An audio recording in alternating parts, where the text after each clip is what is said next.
ఓం మహాగణపతే నమః. ప్రేక్షకులకు శ్రీ విశ్వావసు నామ సంవత్సర శుభాకాంక్షలు, అలాగే ఉగాది పండుగ శుభాకాంక్షలు. ఈ సంవత్సరము, ఈ నూతన సంవత్సరము అందరికీ మంచి జరగాలని, అదేవిధంగా మన కోరికలన్నీ నెరవేరాలని, కష్టాలు ఇంతవరకు కనుక పడుతున్నట్టయితే ఆ కష్టాలు కూడా తీరిపోయి అన్ని ఉత్తమమైనటువంటి ఫలితాలు, శుభ ఫలితాలు అందరికీ కలగాలని కోరుకుంటూ, ఈ ద్వాదశ రాశి ఫలితాలు ఈ శ్రీ విశ్వావసు నామ సంవత్సరంలో అన్ని రాశుల వారికి ఏ విధంగా ఉన్నాయో చూద్దాము. ఇక కుంభరాశి వారి యొక్క ఫలితాలు కనుక మనం ఒకసారి చూసినట్టయితే ఎవరెవరు ఈ రాశిలోకి చేరుతారో ఒకసారి గమనించినట్టయితే, ముఖ్యంగా ధనిష్ఠా నక్షత్రము 3-4 పాదాలు, శతభిష నక్షత్రము 1, 2, 3, 4 పాదాలు, పూర్వభాద్ర నక్షత్రము 1, 2, 3 పాదాల్లో జన్మించిన వారు ఈ కుంభరాశిలోకి వస్తారు. ఒకవేళ మీకు కుంభరాశి యొక్క మీ రాశి తెలియదు, అదేవిధంగా నక్షత్రం తెలియదు అని అనుకున్నప్పుడు మీ యొక్క పేరులో మొదటి అక్షరము గు కానీ, గే కానీ, గో కానీ, సా, సి, సు, సే, సో, ద అనే అక్షరాలతో కనుక ప్రారంభమైనట్టయితే మీరు కుంభరాశిలోకి చెందుతారని గమనించండి. ఇక ఈ రాశి వారి యొక్క ఆదాయ వ్యయాలు ఒకసారి మనం గమనించినట్టయితే వీరికి ఆదాయం 8 గాను, ఖర్చు 14 గాను కనిపిస్తుంది. అదేవిధంగా మనకి రాజపూజ్యం 7 గాను, అవమానము 5 గాను కనిపిస్తుంది. అంటే వీరికి ఆదాయం కంటే ఈ సంవత్సరము కాస్త ఖర్చు ఎక్కువగా ఉంది అని గమనించండి. ఖర్చులో మనం కాస్త సంయమనం పాటించవలసినటువంటి అవసరము ఎంతైనా ఈ సంవత్సరము కుంభరాశి వారికి ఉంటుంది. ఇక వీరి యొక్క గ్రహస్థితి కనుక చూసినట్టయితే వీరికి గురువు దాదాపుగా మే నుంచి అక్టోబర్ వరకు చాలా చక్కటి ఫలితాలు కలుగజేస్తున్నాడు. అంటే గురువు మనకి పంచమ స్థానంలోకి మే నుంచి అక్టోబర్ వరకు వస్తున్నాడు కాబట్టి గురు బలం అనేది చాలా చక్కగా ఉంటుంది. గురువు వల్ల వివాహ ప్రయత్నాలు చేస్తున్న వారికి వివాహ ప్రయత్నాలు అనుకూలిస్తాయి, వివాహాలు జరుగుతాయి. ఇన్వెస్ట్మెంట్స్ వల్ల లాభాలు కనిపిస్తున్నాయి. అదేవిధంగా వృత్తిలో కూడా చాలా చక్కటి ఫలితాలు మనకు గోచరిస్తున్నాయి. సంతానం వల్ల ఆనందం పొందుతారు. సంతానం లేని వారికి సంతానం కలిగేటటువంటి అవకాశాలు మన కుంభరాశి వారికి కనిపిస్తున్నాయి. ముఖ్యంగా మీ పై అధికారులు మీ యొక్క పనిని గుర్తిస్తారు, మీ యొక్క అభిప్రాయాలను పరిగణలోకి తీసుకుంటారు. అంతేకాకుండా మీకు సమాజంలో కూడా కీర్తి ప్రతిష్టలు వచ్చేటటువంటి అవకాశాలు మనకు అధికంగా గోచరిస్తున్నాయి.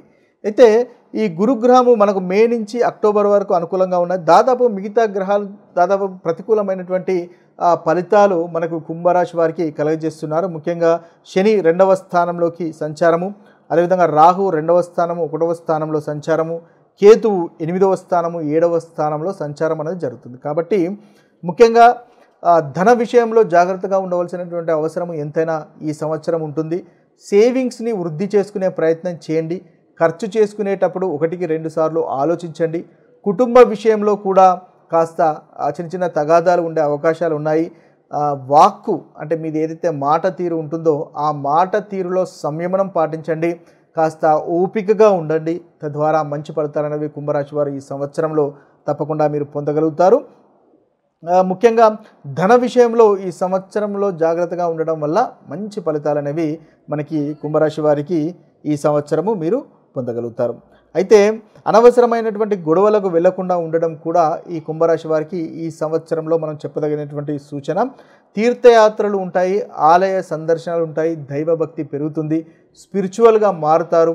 తద్వారా దైవ అనుగ్రహం వల్ల మీకున్నటువంటి ప్రతికూలమైనటువంటి ఫలితాలు తొలగించుకొని అనుకూలమైనటువంటి ఫలితాలను పొందగలుగుతారు. మీరు ఈ సంవత్సరంలో అనుకూలమైనటువంటి ఫలితాలు పొందడానికి ముఖ్యంగా మీరు చేసుకోవాల్సింది శనిగ్రహము, రాహుగ్రహము, కేతుగ్రహము ఈ 3 గ్రహాల యొక్క పరిహారాలు కనుక చేసుకున్నట్టయితే మీకు చాలా చక్కటి ఫలితాలు కలుగుతాయి. ఏదైతే ప్రతికూలమైనటువంటి ఫలితాలు మనం అనుకుంటున్నామో ఆ ప్రతికూలమైనటువంటి ఫలితాలు కూడా తొలగిపోయి అనుకూలత అనేది పెరుగుతుంది. ఇక శని గ్రహం వల్ల కలుగుతున్నటువంటి ప్రతికూలమైనటువంటి ఫలితాలు తొలగిపోయి అనుకూలత పెరగడానికి ముఖ్యంగా మనం తీసుకోవాల్సినటువంటి పరిహారాలు ఏంటంటే, శనిదేవునికి నైవేద్యాలు, నల్లని నువ్వులు సమర్పించడం వల్ల మంచి ఫలితాలు కలుగుతాయి. అదేవిధంగా మనకు నల్ల నువ్వులతో చేసినటువంటి నూనెతో దీపం వెలిగించడం ద్వారా కూడా శనీశ్వరుని యొక్క అనుగ్రహం అనేది మనం పొందవచ్చు. అంతేకాకుండా దానం వల్ల కూడా శనిగ్రహం వల్ల కలుగుతున్నటువంటి ప్రతికూలమైనటువంటి ఫలితాలు మనం తొలగించుకోవచ్చు. నల్లని వస్త్రాలు, నల్లని ఇనుమును కూడా దానం చేయడం వల్ల శనీశ్వరుని యొక్క దోషాలు తొలగిపోతాయి. గోశాల లేదా అనాథాశ్రయాలకు వెళ్ళి ఆహార దానం చేయడం ద్వారా కూడా శనీశ్వరుని వల్ల కలుగుతున్నటువంటి ప్రతికూలమైనటువంటి ఫలితాలు తొలగించుకోవచ్చు.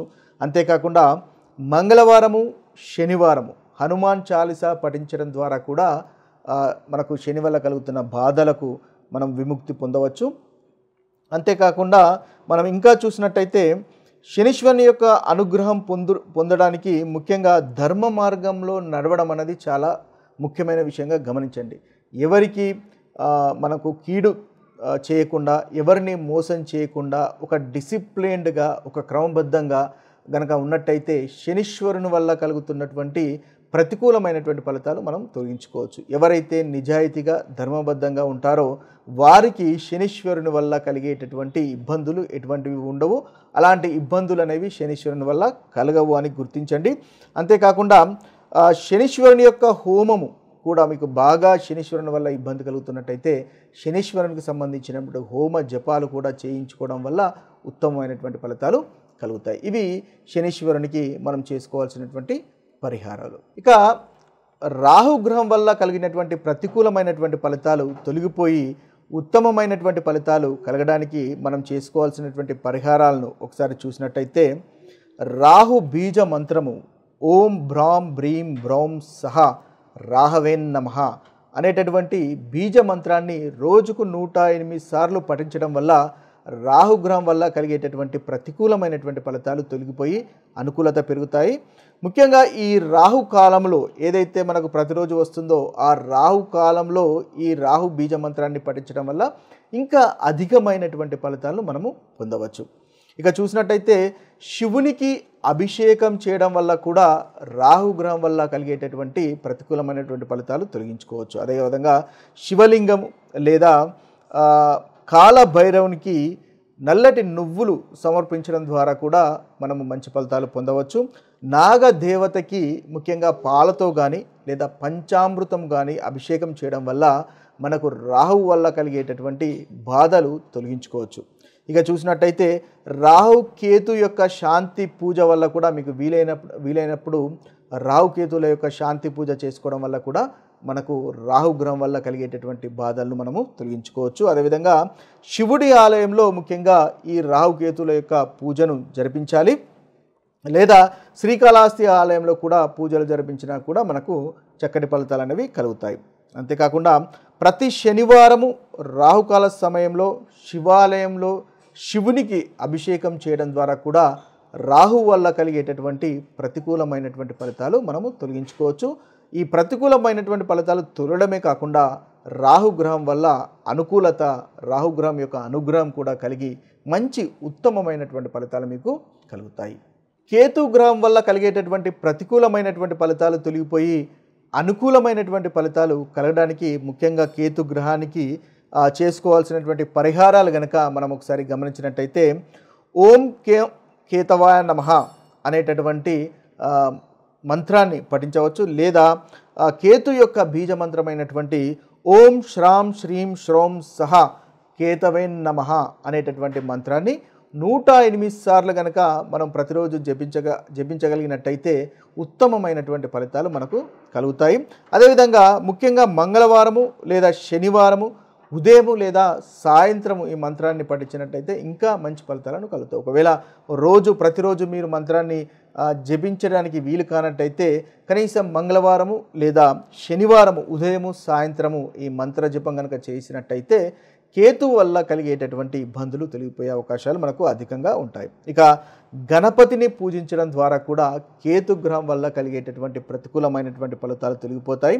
అదేవిధంగా నాగదేవతను కూడా పూజించడం వల్ల కేతు వల్ల కలిగేటటువంటి ప్రతికూల ఫలితాలు తొలగిపోతాయి. ఇక గణపతికి అరటి పండ్లను, నువ్వుల లడ్డూలను నైవేద్యంగా అందించడం ద్వారా కూడా మనకి కేతుగ్రహం యొక్క పరిహారం చేసుకోవచ్చు. ఇక నాగదేవతకు ముఖ్యంగా పాలు లేదా పంచామృతంతో అభిషేకం చేయడం ద్వారా, నైవేద్యం పెట్టడం ద్వారా కూడా కేతుగ్రహం వల్ల కలిగేటటువంటి ప్రతికూలమైనటువంటి ఫలితాలు తొలగిపోయి అనుకూలత అనేది పెరుగుతుంది. శివుణ్ణి ఆరాధించడం వల్ల కూడా కేతుగ్రహ దోష పరిహారం కూడా జరుగుతుంది. అదేవిధంగా శివునికి అభిషేకం చేయడము, ఓం నమ శివాయ అనే మంత్రాన్ని 108 సార్లు జపించడము ప్రతిరోజు. అదేవిధంగా శివలింగానికి నల్లని నువ్వులు సమర్పించడం ద్వారా కూడా మనకు కేతు గ్రహం వల్ల కలిగేటటువంటి ప్రతికూలమైనటువంటి ఫలితాలు తొలగించుకోవడానికి ఉపయోగపడుతుంది. ఇవి స్థూలంగా మనకు కేతు గ్రహం వల్ల కేతు గ్రహానికి చేసుకోవాల్సినటువంటి పరిహారాలు. ఇవి స్థూలంగా శ్రీ విశ్వావసు నామ సంవత్సరంలో ఉన్నటువంటి మీ రాశి ఫలితాలు.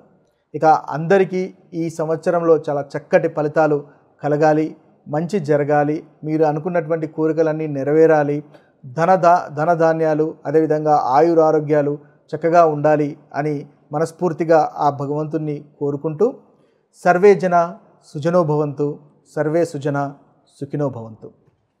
నమస్తే.